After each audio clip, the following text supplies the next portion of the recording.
tem ciclos cooperadores, né? Ninguém anda só, né? Tá sempre, o ciclo vai sempre se ajudando, né? Nós necessitamos uns dos outros, né? Pois bem, hoje a gente vai estudar um pouquinho aqui, discutir um pouco essa parábola de Jesus sobre a candeia, né? A candeia é interpretar à luz da doutrina espírita a parábola da candeia, onde o texto evangélico está lá em Lucas, capítulo 11, versículos 33 a 36, quando Jesus diz o seguinte: e ninguém acendendo uma candeia a põe em oculto, nem debaixo do alqueire, mas no velador, para que os que entram vejam a luz. A candeia do corpo é o olho. Sendo, pois, o teu olho simples, também todo o teu corpo será luminoso. Mas se for mau, também todo o teu corpo será tenebroso. Vê, pois, que a luz que em ti há não sejam trevas. Se, pois, todo o teu corpo é luminoso, não tendo em trevas parte alguma, todo será luminoso, como quando a candeia te alumia com o teu resplendor. Então está aí a expressão do ensinamento do Cristo, dessa parábola da candeia, para a gente tentar entender, à luz da doutrina espírita, a interpretação do que é que ele quer dizer, que não deixe a candeia debaixo do alqueire, debaixo da mesa, né? Mas no velador, naquele ponto lá de cima, para que ilumine a casa toda, né? E aí ele arremata dizendo que se seu olho for simples, que a candeia do seu corpo, ou seja, a lâmpada do seu corpo é seu olho. Então, se seu olho é simples, todo o teu corpo será luminoso. Mas se seu olho for mau, o teu corpo será tenebroso, né? Então, ele vai alertando isso para a gente estudar um pouco, né? Aí, um comentário de Martins Peralva, nesse livro Estudando o Evangelho, ele diz o seguinte: a parábola da candeia revela o quanto é importante fazer a divulgação de verdades espirituais. Tirar a candeia, a lâmpada debaixo da mesa e colocar no velador. O quanto é importante a gente divulgar verdades espirituais. Descendo o Cristo das esferas da luz, de luz da espiritualidade superior à Terra, vindo Jesus lá do alto da posição em que ele se encontra, né, teve por escopo orientar a humanidade na direção do aperfeiçoamento. O esforço do Cristo é o esforço pedagógico, é o esforço de dizer: eu já cheguei na luz, mas eu quero que vocês também cheguem. Então, todo o esforço do Cristo de passar por tudo que ele passou, de coordenar tudo que ele coordenou, é um esforço de nos proporcionar a luz também. Porque quando a gente começa a perceber que Jesus é um governador do planeta, que ele tem uma responsabilidade com a Terra, há 4,6 bilhões de anos, que é a idade do planeta, ou seja, cuidando de arrumar a casa, de equilibrar as leis naturais, de seguir as orientações de Deus, de preparar tudo para que a vida floresça. E quando a vida floresce, quando ele manda seus emissários para ensinar os primeiros passos, ele vem pessoalmente. Ele diz: agora vou eu. Ele vem há 2.000 anos atrás, já não fase de vou dar um salto. Então ele vem pessoalmente para arrematar com a lei de amor, o seu evangelho. É como se a gente chegasse e dissesse: não, agora eu vou te mandar a última cadeira para que você compreenda a necessidade da sua transformação moral. Então ele vem de onde ele se encontra para trazer esse roteiro de aperfeiçoamento. Aí ele diz: brilhe a vossa luz. Ele chega para cada um de nós, sabendo da nossa pequenez, porque sabia da nossa inferioridade ainda, e manda que brilhe a nossa luz. É como se a gente está educando uma criança, educando um filho, e a gente sabe que o nosso filho ainda não sabe tudo. Mas da posição em que a gente se encontra, que acha que sabe um pouco mais, a gente diz: meu filho, brilhe a sua luz, faça o seu melhor. A gente sempre orienta, educa, para que as crianças, os pequeninos, façam o seu melhor. Assim agiu Jesus: brilhe a vossa luz. Eis a palavra de ordem, enérgica e suave, de Jesus, a quantos lhe herdaram o patrimônio evangélico trazido ao mundo ao preço do seu próprio sacrifício. É aquilo que a gente comentava. A infinita ternura de sua angelical alma sugere-nos incisiva e amorosamente o esforço benéfico. Brilha a vossa luz. O interesse do Senhor é o de que seus discípulos de ontem, de hoje e de qualquer tempo sejam enobrecidos por meio de uma existência moralizada, esclarecida, fraterna. O Evangelho aí está, como presente dos céus, para que o ser humano se replete com as suas bênçãos, se inunde de suas luzes, se revigore com as suas energias e se enriqueça com os seus sentimentos e ensinos eternos. O Espiritismo, em particular, como revivescência desse cristianismo, também aí está, ofertando-nos os oceânicos tesouros da codificação. Pode-se perguntar, de que mais precisa o homem para engrandecer-se? Pela cultura e pelo sentimento, se não lhe faltam os elementos de renovação plena, integral e positiva. Né? Então, um dia desse eu li uma página que é como se fosse na presença do apóstolo. Aí Emmanuel comenta isso, dizendo que é como se a gente chegasse e evocasse a presença de Pedro, para perguntar: ô Pedro, a vida está tão difícil para mim, o que é que eu devo fazer? Aí Pedro ia perguntar: o que é que não foi dito ainda? Né? Então é um pouco isso que Martins Peralva comenta aqui. O Evangelho aí está. O Espiritismo, como revivescência desse cristianismo, também aí está. De que precisa o homem para engrandecer-se? Ou seja, a gente comentando aqui, as coisas tão difíceis, os problemas se multiplicam, as dificuldades estão presentes. Quando você encontrar o roteiro de sair dos problemas, me avise. Não é um pouco isso que a gente diz todos os dias? Aí, diga, o que é que você queria? Diz, não, eu queria encontrar com Jesus. Tá bom, aí Jesus aparece para nós. Aí faz Jesus dizer, pois não, o que é que você deseja? Diz, não, eu queria que o senhor dissesse o que é que eu devo fazer. Sim, não já foi dito? Qual foi a aula que vocês faltaram? Não é? É um pouco isso que a gente vai refletindo e entendendo que nós já temos o roteiro traçado. O médico já traçou a receita. Falta o quê agora? Cumprir a receita. Cumprir a receita. Então, a prescrição para o paciente, que somos nós, já foi dada. Então, é um pouco isso que a gente vai vivenciando. Eu me lembro de uma página que tem no livro, se eu não me engano, é Obreiros da Vida Eterna. O capítulo é O Visitante Ilustre.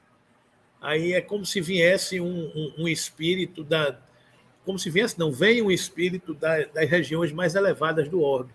Então ele consegue se materializar entre os presentes e tal. Então é um grupo de André Luiz que se prepara para fazer uma excursão na Terra. E todos eles estavam querendo ouvir a palavra de bom ânimo desse emissário. Daqui a pouco eu me lembro o nome dele, é um nome bem diferente.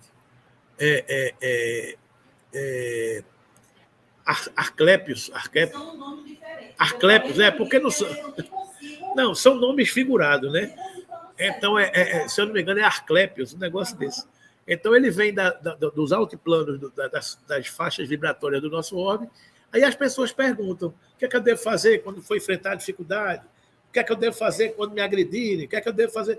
Então, Arclépios vai tirando do cinto dele um pergaminho em letras douradas, escrito uma recomendação para cada uma daquelas perguntas, aquelas indagações. E as respostas são citações do Evangelho. Ou seja, perguntei isso, resposta, Evangelho. Perguntei aquilo, resposta, Evangelho. A gente já tem o roteiro, né, estabelecido, já tem a prescrição, já tem a receita, digamos assim. Né? Então, vamos tentar entender um pouco essa palavra quando ele diz: e ninguém acendendo uma candeia a põe em oculto, nem debaixo do alqueire, mas no velador, para que os que entram vejam a luz. Está claro neste versículo que pessoas conscientes sabem que todo conhecimento destinado à melhoria moral e intelectual do ser humano não deva permanecer oculto. Ou seja, tudo que a gente tem de bom, a gente não deve guardar para a gente. A gente deve amplamente divulgar. Né? E como é que a gente vai divulgar?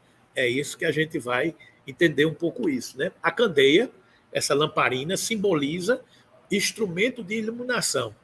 cuja chama, alimentada pelo óleo que a abastece, afasta a escuridão reinante.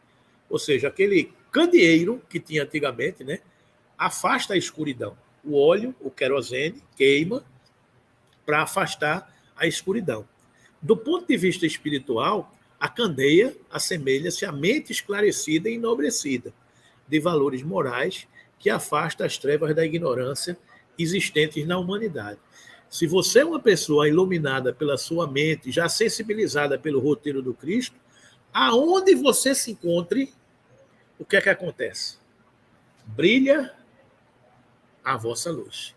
Muitas vezes na sua família, no ambiente que você frequenta, na coletividade que você vive, às vezes uma pessoa iluminada, ela consegue clarear a escuridão.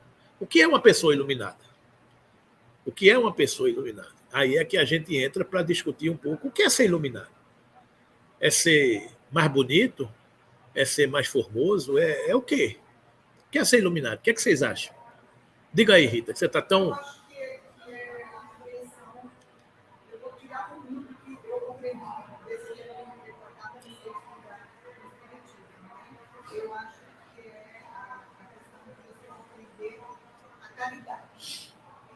Não a caridade aquela que você dá no sinal, dá um pacote de biscoito. Também, entendeu? Está dando uma coisa material, está dando um alimento. Isso também é caridade.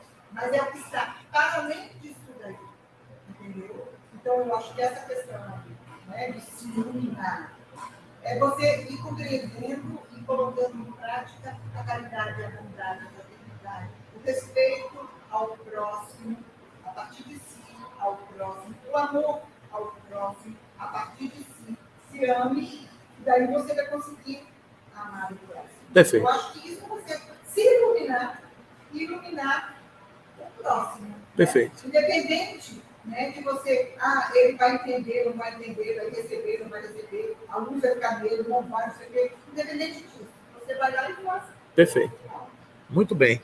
E você? Eu também concordo com essa que ela está falando. E uma coisa que eu estou tendo experiência, há muitos anos que eu trabalho aqui, eu trabalho com a gestão, então as elas são muito materialistas. Né? Eu tenho essa noção. E eu estava uma vez também assistindo, eu gosto de assistir o filme do Valdo, do Chico, e Chico diz assim, não, Valdo diz assim, posso ficar aqui com você? Chico disse, não, porque eu não posso. Então eu fui sentar no cais. Aí o que acontece? Muitas pessoas chegam para as minhas mãos. Então eu tenho que retribuir para a gestão. Aí eu dou um beijo a um ou para mim a outra, aí o que acontece? Elas chegam para mim, mandar para você, eu agradeço muito a você. O que eu tenho, eu devo a você. Não. Primeiramente, você tem que agradecer a Deus. Porque Ele me enviou, me fez um posto para que eu pudesse me encontrar. Entendeu? Então, eu acho que a luz é mais ou menos assim, quando a gente consegue levar a luz para ela. Eu sei que existia o quê? Os 3 meninos necessitando daquele texto. Então, foi o que eu fiz. Eu não fiz isso só dele. Eu fui ver quem chegou primeiro. Quem se interessou mais, eu faço muito isso. Então, eu procurei ver quem chegou primeiro e dela. Aí, não quer dizer, eu agradeço tudo que eu tenho, eu agradeço a você. Eu disse, não, você não tem que me agradecer. Primeiro, você tem que agradecer a Deus.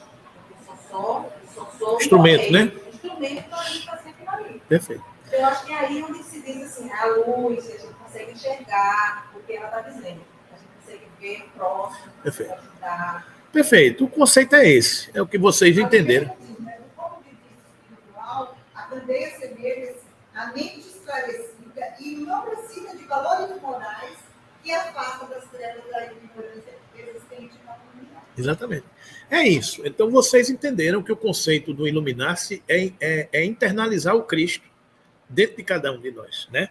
E é muito feliz essa sua lembrança de que Divaldo e Chico eram 2 postes, porque que brilha a vossa luz. Então, a luz de Divaldo é tão grande que ele brilhou no Nordeste. A luz de Chico é tão grande que ele brilhou no Sudeste. A luz de cada um de nós, se a gente conseguir iluminar a nossa casa, já está valendo. Se não for suficiente, ilumine o nosso quarto. Se não for suficiente, ilumine a nós mesmos. Né? Porque quando Jesus diz que brilha a vossa luz, ele não diz, brilha a vossa luz, você que é o farol. Ele não condicionou. a quantidade de lumes que deveríamos ter para iluminar. Ele disse, brilhe a vossa luz, seja qual for a luz que você tem. Se é a luz de uma centelha, de um fósforo, já está valendo. Né? A gente não precisa ser um farol de Olinda. A gente pode ser um farol, uma faísca, porque uma faísca é suficiente para afastar a escuridão. Você já entrou numa escuridão total? Qualquer réstia de luz que chega numa escuridão total alivia aquela sensação de escuridão. Então, por mais tênue que seja a nossa luz, que brilhe a nossa luz. Né? Então, nós somos esses instrumentos de iluminarmos-nos para que a gente possa ser poste aonde quer que a gente venha a nascer. Né? Porque aonde quer que a gente venha a nascer, sendo poste, a gente vai ajudar a iluminar os que estão por ali. E aí, nós vamos nesse processo. Um vai aprendendo com o outro, daqui a pouco o outro é poste, daqui a pouco o outro é poste. O mundo está iluminado. Essa é que é a tarefa do Cristo, pedagógica, de nos esclarecer. Né? Os espíritos superiores não mantêm oculto os conhecimentos que possuem, mas disponibiliza-os a qualquer pessoa. Ou seja, nós temos a obrigação de passar o que a gente sabe. Agora, se o outro vai entender e vai querer, a gente vai estudar daqui a pouco. Né? A candeia do corpo é o olho. Sendo, pois, o teu olho simples, também todo o teu corpo será luminoso. Mas se for mal, também todo o teu corpo será tenebroso. Vê, pois, que a luz que em ti há não sejam trevas. Se, pois, todo o teu corpo é luminoso, não tendo em trevas parte alguma, todo será luminoso, como quando a candeia que alumia com o seu resplendor. Emmanuel assim expressa a respeito da candeia do corpo. Atentemos para o símbolo da candeia. A claridade na lâmpada consome força ou combustível. Ou seja, sem o sacrifício da energia ou do óleo, não há luz. Ou seja, ele já faz essa reflexão aí, que para que a candeia dê luz, ela gasta energia do óleo. Então, sem sacrifício de energia ou de óleo, não há luz. Então, sem o nosso sacrifício, nós não projetamos luz. Né? Para nós, aqui, o material de manutenção é a possibilidade, o recurso, a vida. A nossa vida é combustível para iluminar o nosso espírito. Né? Nossa existência é uma candeia viva. É um erro lamentável despender nossas forças sem proveito para ninguém. É um erro a gente viver sem ter servido. Passar pela vida e não acender uma luz. Passei pela vida e não acendi um fósforo. É um equívoco, não é? Sob a medida de nosso egoísmo, de nossa vaidade ou de nossa limitação pessoal. Coloquemos nossas possibilidades ao dispor dos semelhantes. Eu acho muito triste a gente ver pessoas que vivem para si, que são pessoas egoístas, que são pessoas que vivem iluminando-se e não olham para o outro. Às vezes a gente fica muito triste quando a gente vê uma expressão assim, não, eu tenho que me preocupar com a minha vida, a vida do meu vizinho, a vida do meu irmão, a vida do meu pai, da minha mãe, não é a vida dela, não me interessa. A gente às vezes fica muito triste porque a gente convive com pessoas boas, mas que não tem essa dimensão de que a dor do outro dói em mim. Não tem essa dimensão de que eu tenho compromisso com você, eu tenho compromisso com você, eu tenho compromisso com a humanidade. Porque eu não sou uma ilha. Todo ser faz parte de ciclos cooperadores. A gente não vive só. Então, eu me preocupo com aquela pessoa que está na rua, me preocupo com aquele parente que está difícil, eu me preocupo com aquela pessoa que acorda debaixo do mesmo teto que eu, e que muitas vezes eu não tenho a sensibilidade de enxergar se ela está chorando, se ela está com dor, se ela está com problema. Às vezes eu até olho, às vezes eu até vejo, aí já entra aquela outra parábola, né? A parábola do bom samaritano, né? Não sei quantas pessoas passaram na estrada de Jericó para Jerusalém, somente 3 viram, somente 3 viram, mas só um enxergou. Ou seja, o samaritano, o levita e o sacerdote viram. Mas quem enxergou foi o samaritano. Porque é aquela história, eu passo pela dor do outro. Eu estou tão acostumado com a dor da humanidade que eu nem olho. Isso faz parte da paisagem. Eu passei ao largo, mas os três viram. Mas dos que viram, somente um voltou e agiu com misericórdia. Então, muitas vezes, devemos ser esse samaritano que Jesus nos ensinou. Enxergar a dor do outro, passar óleo em suas feridas, entregar à hospedaria e dizer que é responsável por ele, que até que você volte, você cuide dele, que quando voltar, eu vou responder pelas despesas que foram feitas. Então, na nossa vida de relacionamento, nós devemos ser esse samaritano, ajudando os caídos da estrada. Porque muitas vezes a gente é um caído da estrada e quer que alguém haja como samaritano em relação a nós. Quantas vezes a gente não já necessitou da ajuda de um bom samaritano? Quantas vezes ainda hoje a gente tem essa necessidade? Faz, puxa vida, tudo que eu queria era o colo de uma mãe. Tudo que eu queria era a presença de um seu amado que passasse a mão na minha cabeça e dissesse, Rita, eu sei o que é que você está passando, mas eu estou aqui. Não precisa dizer nada. Basta a gente sentir a presença daquele amigo, daquele companheiro, daquela alma amiga, fraterna e amorosa. É suficiente. Então, muitas vezes na vida, nós somos esses postes para iluminar aquela região que a gente está presente. Né? É um pouco isso que Emmanuel está dizendo aqui. Passar é um erro lamentável, despender nossas forças sem proveito para ninguém. A gente termina a vida e faz, puxa vida, quem foi que eu ajudei nessa encarnação? Quem foi que eu ajudei nessa encarnação? Não, eu ajudei a minha esposa, meus filhos. E o conceito? É a dimensão de Oscar Schindler, naquele filme A Lista de Schindler, quando ele faz tudo que ele já fez e chega no final, pega um broche que tem ainda no seu paletó, aí vê que o broche é de ouro e faz, puxa vida, eu podia ter salvo mais algumas vidas. É a dimensão do iluminar-se.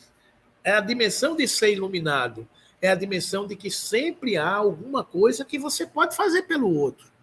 É aquela sensação de que, puxa vida, o que é que eu podia ter feito mais? Eu fiquei muito triste quando uma amiga minha chegou para mim, alto e bom tom, e disse assim, eu acho que você trabalha com uma vez de tempo. Porque todo ano ela me grata para poder jogar de novo.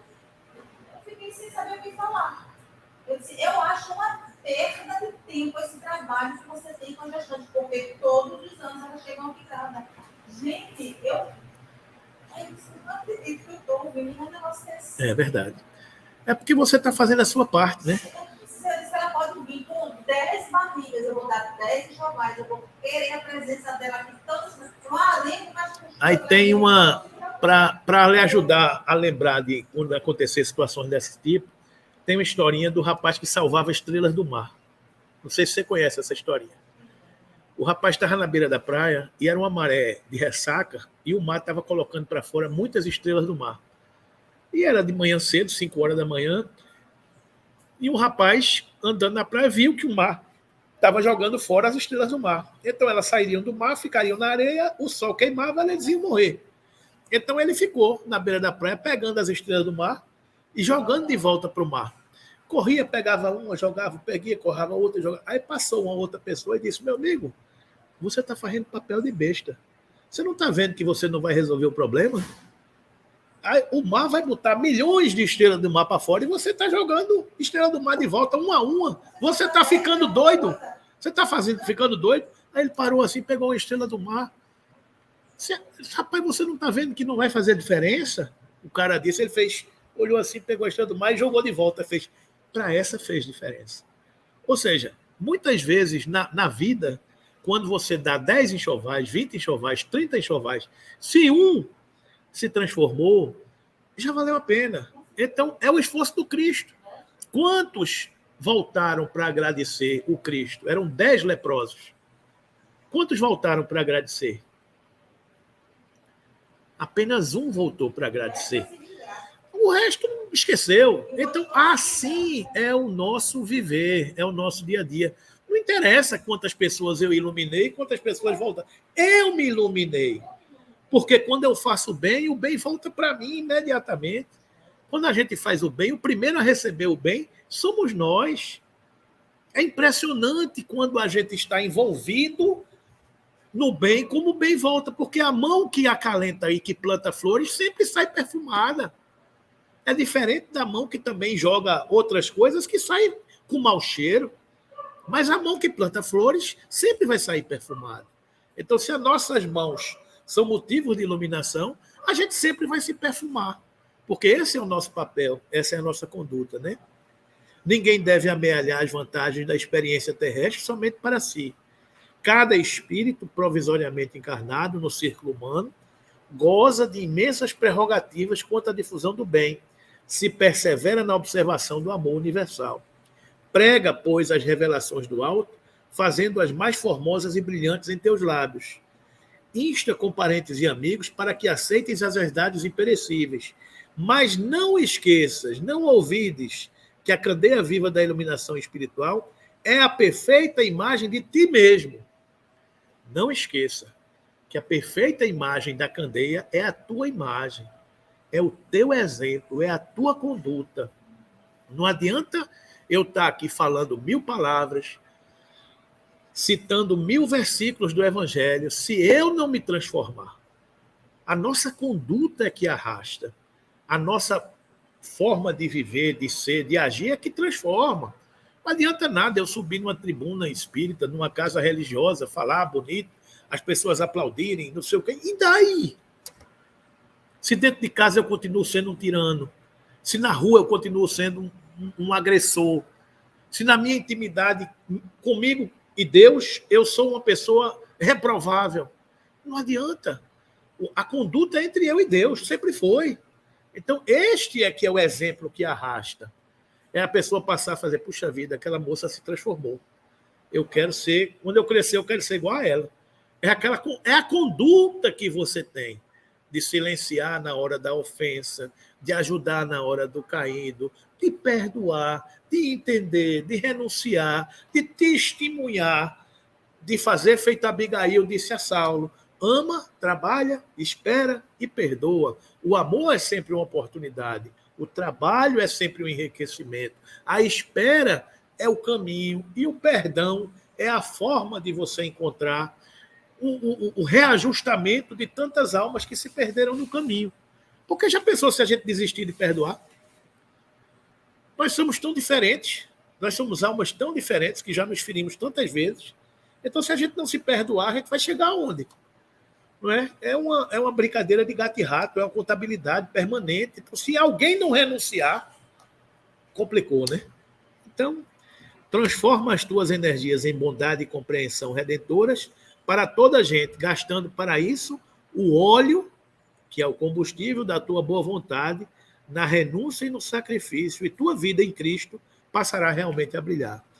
Transforma as tuas energias em bondade e compreensão redentoras para toda a gente, gastando para isso o óleo de tua boa vontade, na renúncia e no sacrifício, e tua vida em Cristo passará realmente a brilhar. Esse é o conjunto da obra que brilha a nossa luz, né? É o caminho que a gente tem para que brilhe a nossa luz. A gente usar esse combustível da boa vontade, do ser transformado, da nossa renúncia, da nossa abnegação, da nossa força de vontade, para que aonde a gente chegue, brilhe. Agora, a questão é, sempre alguém vai entender a nossa luz? É a questão que a gente coloca, né? Então, no Evangelho segundo o Espiritismo, capítulo 24, item 4, botar uma dosezinha aqui. Em doses homeopáticas. Tá bom, obrigado. A gente tem que aprender a economizar, né? Não? Ah, tá. A água não economiza, não. É de causar admiração, diga Jesus, que a luz não deve ser colocada debaixo do alqueire, quando ele próprio constantemente oculta o sentido de suas palavras sob o véu da alegoria, que nem todos podem compreender. Ele se explica dizendo a seus apóstolos: Falo-lhes por parábolas, porque não estão em condições de compreender certas coisas. Olha aí, Jesus fala por parábolas, porque naquela época e até hoje não se pode entender certas coisas. Eles veem, olham, ouvem, mas não entendem. Fora, pois, inútil tudo dizer-lhes, por enquanto. Digo, porém, a vós, porque dado vos foi compreender esses mistérios. Procedia, portanto, com o povo, como se faz com crianças, cujas ideias ainda não se desenvolveram. Desse modo, verdadeiro, indica o verdadeiro sentido da sentença. Não se deve pôr a candeia debaixo do aqueire, mas sobre o candeeiro, sobre o velador, a fim de que todos os que entrem a possam ver. Tal sentença não significa que se deva revelar inconsideravelmente todas as coisas.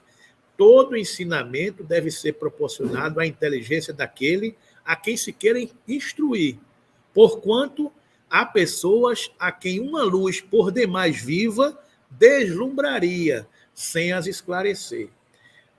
Dá-se com os homens em geral o que se dá em particular com os indivíduos. As gerações têm sua infância, sua juventude e sua maturidade. Cada coisa tem que vir na época própria. A semente lançada à terra, fora da estação, não germina, mas o que a prudência manda calar momentaneamente, cedo ou tarde será descoberto. Porque, chegados a certo grau de desenvolvimento, os homens procuram por si mesmos a luz viva, pesa-lhes a obscuridade. Tendo-lhe Deus ortogado a inteligência para compreender e se guiarem por entre as coisas da terra e do céu, eles tratam de raciocinar sobre sua fé, e então que não se deve pôr a candeia debaixo do alqueire, visto que sem a luz da razão desfalece a fé. O que o Evangelho segundo o Espiritismo, o que Kardec nos orienta aqui, é dizer que brilha a vossa luz, que não coloquemos a candeia debaixo do alqueire e sim no velador, é que esta luz esclareça de acordo com a capacidade que cada criatura tem de compreender. Eu não posso esclarecer uma simples criança um algoritmo de cálculo numérico que a gente vê num curso de cálculo 4 numa faculdade de curso superior. Eu ensino a criança as sílabas, o beabá, e assim foi o processo pedagógico do Cristo. Algumas coisas o Cristo não podia revelar por completo. Falava por parábolas, contava uma historinha, porque a seu tempo ele enviaria o Consolador.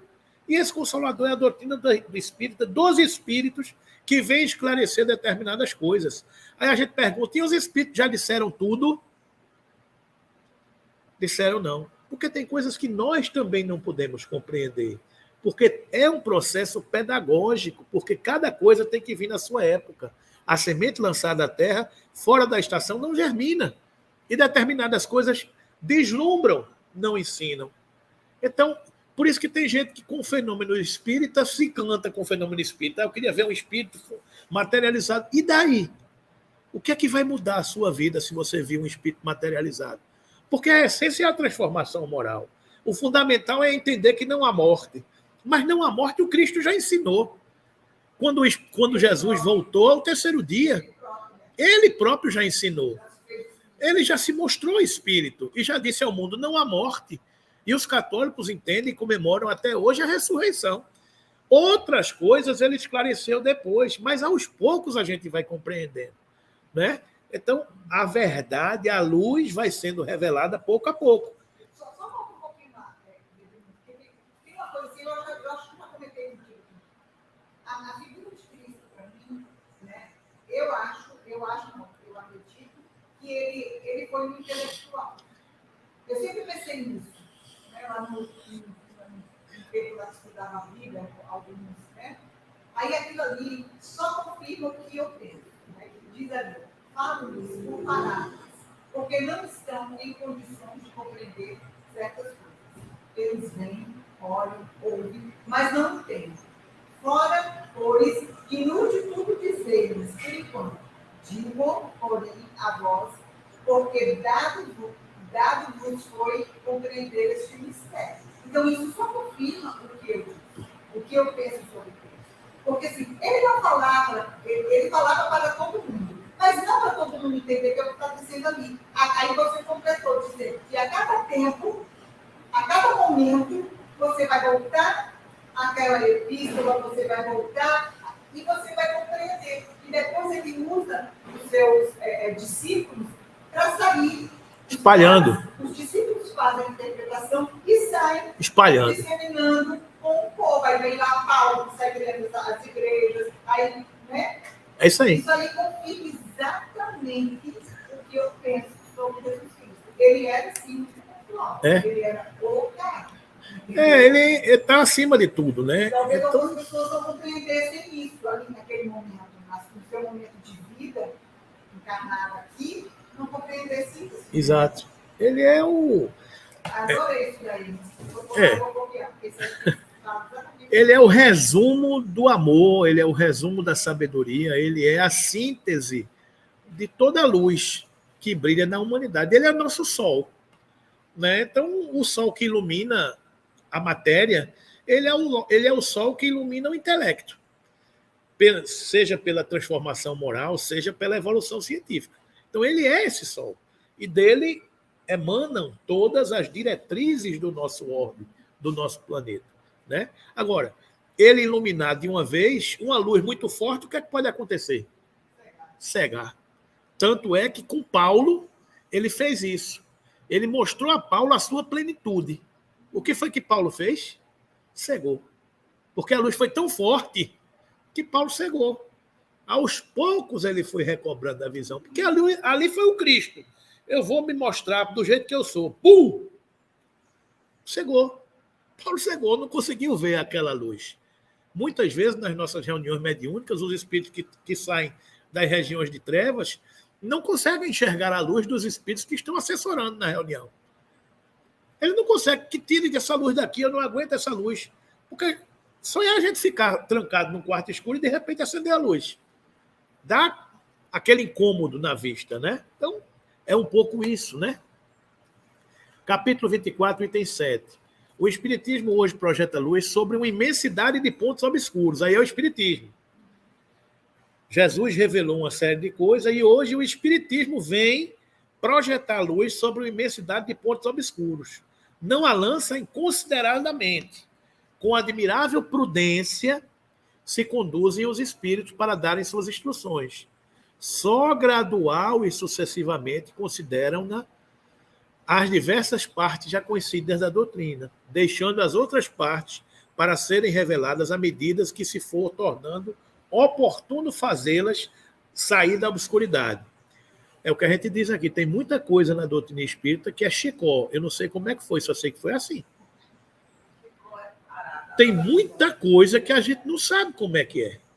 Ainda, por exemplo, como é que o espírito incorpora? Não, eu sei que a expansão do perispírito de um se expande com o perispírito do outro e os dois se entrelaçam. Mas eu não domino a matéria do espírito. Eu não domino a matéria do perispírito porque a ciência ainda não chegou a esse intangível. São matérias quintessenciadas. Então, a matéria quintessenciada não é tangível aos olhos da Terra. Então, os postulados da ciência nos tempos de hoje ainda não conseguem atingir esta parte. Mas a gente sabe que existe. A gente sente, a gente compreende, mas a gente não prova materialmente, porque não está nos postulados materiais da ciência de hoje.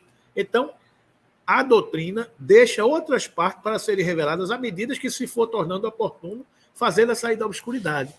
Então, é o que eu dizia um dia desse nos estudos da gente na reunião mediúnica. É engraçado que nos livros de André Luiz a gente estuda a vida material no mundo espiritual.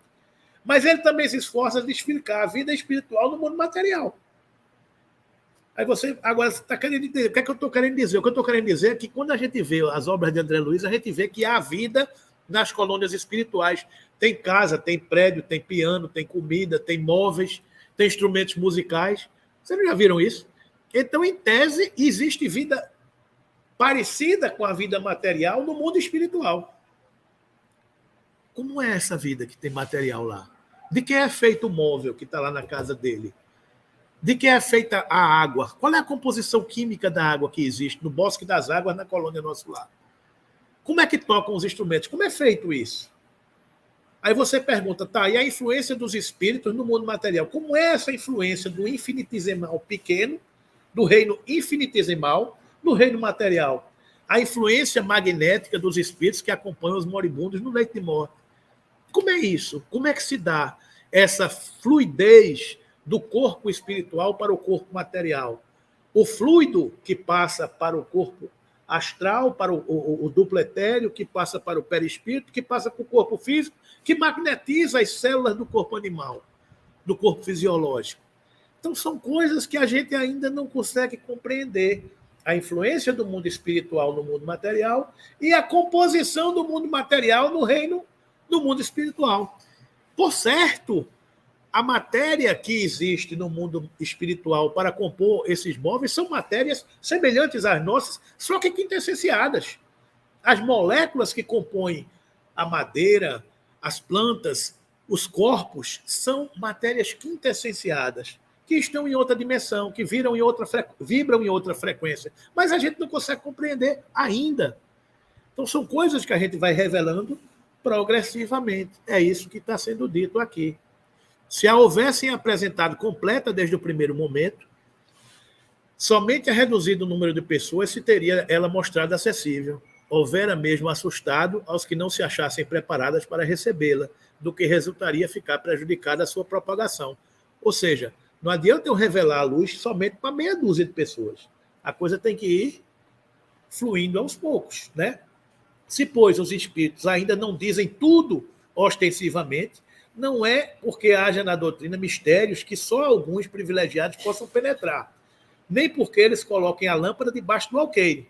É porque cada coisa tem que vir no momento oportuno. Eles dão a cada ideia tempo para amadurecer e propagar-se, antes que apresentem outras, e aos acontecimentos o de preparar a aceitação dessa outra. Então, o tempo é que vai materializando, é que vai sedimentando os conceitos dentro da gente. Se a gente chegar numa casa espírita, de vários trabalhadores da casa espírita, e for discutir conceitos básicos da doutrina espírita, poucas pessoas sabem. Porque poucas pessoas se dedicam a um estudo mais aprofundado. Mas, por enquanto, as pessoas estão servindo, estão fazendo a caridade, estão ajudando o próximo, estão tomando passe, estão compreendendo aquilo ali, estão se tornando melhores.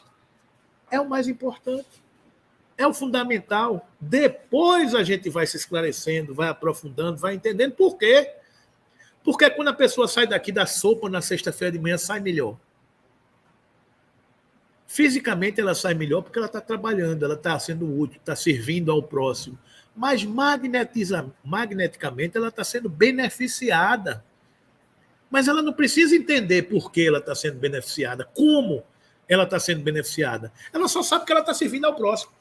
Ela só sabe que ela está fazendo a caridade, e que fazer caridade é bom aos olhos de Deus. Está ótimo, está bom por aí. Agora, se por ali você está entendendo que há uma psicosfera fluídica, benéfica, que está penetrando o seu corpo espiritual, que está beneficiando as suas células, que está equilibrando o seu corpo, que está eliminando os seus pensamentos negativos, que os pensamentos negativos são combatidos e eles se tornam pensamentos positivos e aumentam a força do seu sistema imunológico, e você sai daqui mais feliz, menos problemática, com menos dores, com menos dificuldades, porque você viu a luz. Esse é o mecanismo da luz de Deus, que está permanente no universo todo. Mas eu estou dizendo aqui o como. E o como muitas vezes não interessa a todo mundo. O que interessa é fazer o bem. Faça o bem. Ah, mas por que eu fazendo o bem eu vou melhorar? Porque é bom fazer o bem. Mas existe uma ação fisiológica em fazer o bem, que aos poucos a ciência vai descobrindo, vai fotografando, vai medindo e vai provando. O cérebro de uma pessoa que ora, ele vibra numa frequência diferente de uma pessoa que agride. E aquela vibração do amor influencia o seu organismo de uma forma muito mais positiva. A fé em uma pessoa que acredita que vai ficar boa, que está se transformando, vibra uma frequência no seu organismo que faz com que as moléculas do seu organismo fisiológicos se fortaleçam, vençam as enfermidades, seu sistema imunológico se reaja de uma maneira diferente, que aquela que não acredita não consegue. Mas as pessoas ainda precisam do milagre da mulher hemorroíça, que tocou nas vestes do Cristo, e Jesus disse: quem me tocou? De mim saiu virtude. Eu senti que de mim saiu virtude. Aquela mulher tocou no Cristo com tanta fé que ela criou uma corrente fluídica para receber o benefício do Cristo. E como o Cristo é amor, ele anda doando. E quem anda doando brilha a vossa luz em qualquer parte. Ele não está escolhendo na hora de dar o passe, na hora de fazer uma prece, não. Ele é o amor. E o sol não escolhe um momento para irradiar. O sol irradia o tempo todo. Então Jesus ia irradiando. Então a mulher, quando tocou no Cristo, recebeu de volta a influência e a mulher se curou. Mas se curou pelo magnetismo de amor do Cristo. Se nós fizermos isso, nós também seremos curados. Porque o próprio Jesus já disse: podereis fazer o que eu faço e muito mais, basta para isso querer. Esse é o nosso aprendizado, que aos poucos, dia a dia, a gente vai aprendendo, vai entendendo e vai crescendo. Não adianta a gente... Oi? É interessante que você lê da sua trabalhadora, né? Em determinados momentos, a minha experiência, você só sabe, você também sabe dessa energia. Você recebe essa energia, né? Esse fluido que você recebe, como você começa a perceber. Isso. Você sente. Isso.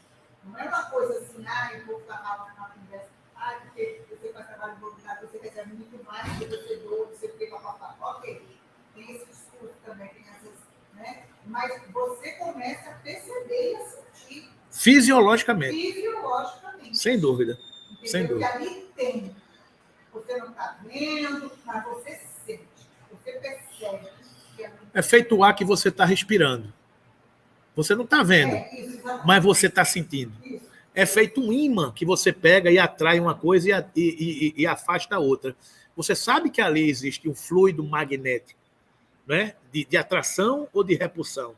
Assim são as nossas mentes, são as nossas correntes vibratórias. Né? A gente sabe que aqui há uma assembleia de espíritos com poucos encarnados e muitos desencarnados. Ouvindo o que a gente está conversando, vibrando com o que a gente está conversando, mentores esclarecendo, intuindo você, intuindo Silvana, intuindo a mim, para a gente conversar as coisas que precisam conversar. Isso é uma assembleia de dezenas, centenas de almas que convergem para os ensinamentos do Cristo. Muitas almas trazidas de outros países, de outros orbes, que ainda não conhecem a doutrina espírita, mas que se preparam para reencarnar por lá. E precisam fazer esse curso para poder começar a se sensibilizar com a informação espírita, porque está na natureza. Então, essas almas vão se sensibilizando para se preparar para encarnarem em outros orbes, em outros planetas. E, por certo, tem muitos deles que estão aqui, ouvindo a nossa conversa, e a gente se sente muito feliz de poder participar, de poder ajudar, porque a gente tem essa convicção. A gente não vê, mas a gente sente. A gente sabe que está fazendo parte de um processo de transformação, de regeneração da humanidade. Então, essa que é a nossa tarefa. Não é? Confiou Deus a certos homens a missão de revelarem a sua lei. Aí é a questão das leis divinas ou naturais. Deus, com um processo pedagógico superior, ele confiou a certos homens a missão de revelarem a sua lei. Indubitavelmente, em todos os tempos, houve homens que tiveram essa missão. São espíritos superiores que encarnaram com o fim de fazer progredir a humanidade. Só por Jesus foram reveladas as leis divinas e naturais? Olha a indagação de Kardec. Antes do seu aparecimento, o conhecimento dessas leis, só por intuição os homens a tiveram. Já não dissemos que elas estão escritas por toda parte? Olha aí, as leis divinas estão em toda parte. Desde os séculos mais longínquos, todos os que meditaram sobre a sabedoria hão podido compreendê-las e ensiná-las, pelos ensinos, mesmo incompletos, que espalharam, prepararam o terreno para receber a semente. Estando as leis divinas escritas no livro da natureza, possível foi ao homem conhecê-las, logo que as quis procurar. Por isso é que os preceitos que consagra foram, desde todos os tempos, proclamados pelos homens de bem. E também por isso é que elementos delas se encontram, se bem que incompletos ou adulterados pela ignorância, na doutrina moral de todos os povos saídos da barbárie. Ou seja, a luz brilha em todos os cantos, em todos os continentes, em todos os sotaques, para todos os povos, revelados por missionários, por profetas, por homens de Deus, enviados pelo Cristo, espargindo, brilhando essa luz. Sempre houve em todos os momentos da história da humanidade. Uma vez que Jesus ensinou as verdadeiras leis de Deus, vê a pergunta de Kardec. Jesus ensinou as leis de Deus no ano zero. Uma vez que ele ensinou as leis de Deus, qual a utilidade do ensino dos espíritos dão? Os espíritos vieram 1857 anos depois. Aí Kardec, sim, mas Jesus não já disse tudo? Para que os espíritos vieram dizer mais alguma coisa? Terão que nos ensinar mais alguma coisa?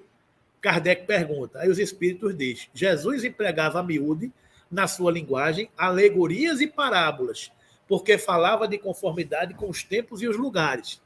Faz-se mister agora que a verdade se torne inteligível para todo mundo. Muito necessário é que aquelas leis sejam explicadas e desenvolvidas. É o que a gente está fazendo aqui. A gente está esmiuçando as parábolas do Cristo. Tão pouco são os que a compreendem e ainda menos os que a praticam. A nossa missão consiste em abrir os olhos e os ouvidos a todos, confundindo os orgulhosos e desmascarando os hipócritas, os que vestem a capa da virtude e da religião, a fim de ocultarem suas torpezas. O ensino dos espíritos tem que ser claro e sem equívocos, para que ninguém possa pretextar ignorância e para que todos o possam julgar e apreciar com a razão. Estamos incumbidos de preparar o reino do bem que Jesus anunciou. Daí a necessidade de que a ninguém seja possível interpretar a lei de Deus ao sabor de suas paixões, nem falsear o sentido de uma lei toda de amor e de caridade. Essa é a missão dos espíritos superiores. Essa é a missão da Falange Verdade.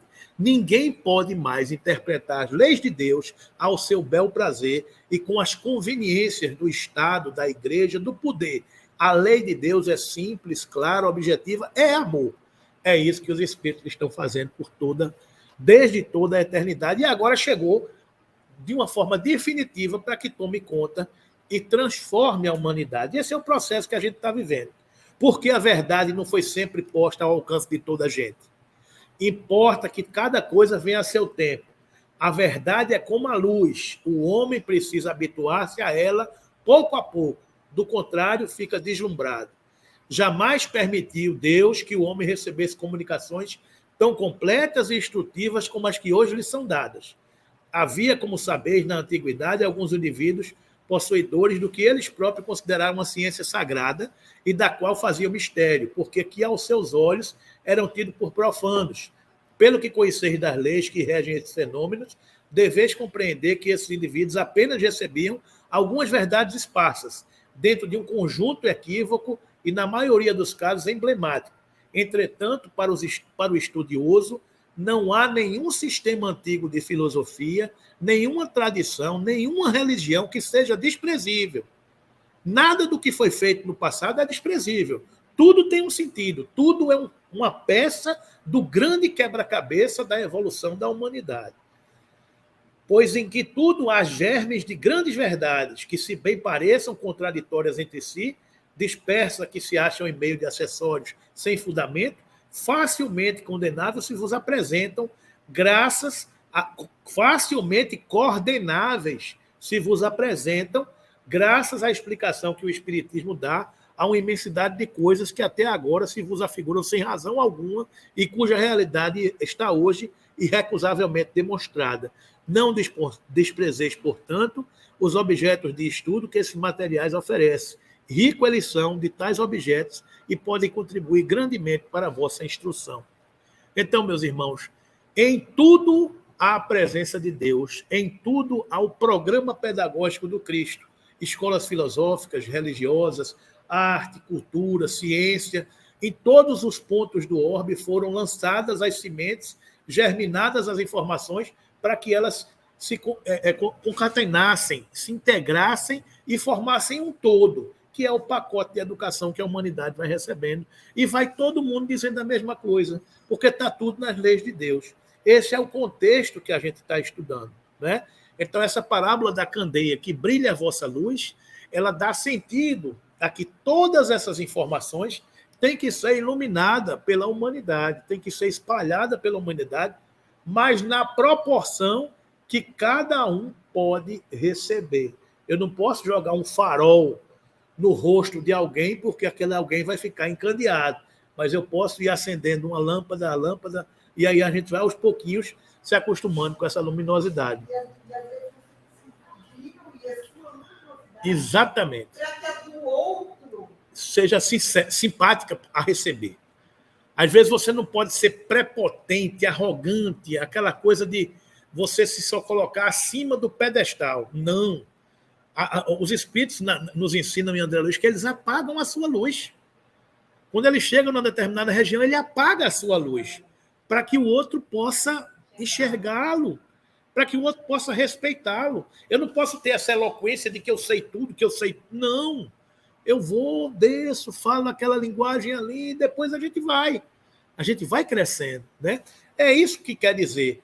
Transforma as tuas energias em bondade e compreensão redentoras para toda a gente, gastando para isso o óleo de tua boa vontade, na renúncia e no sacrifício, e a tua vida em Cristo passará realmente a brilhar. É o que nos disse Emmanuel, né?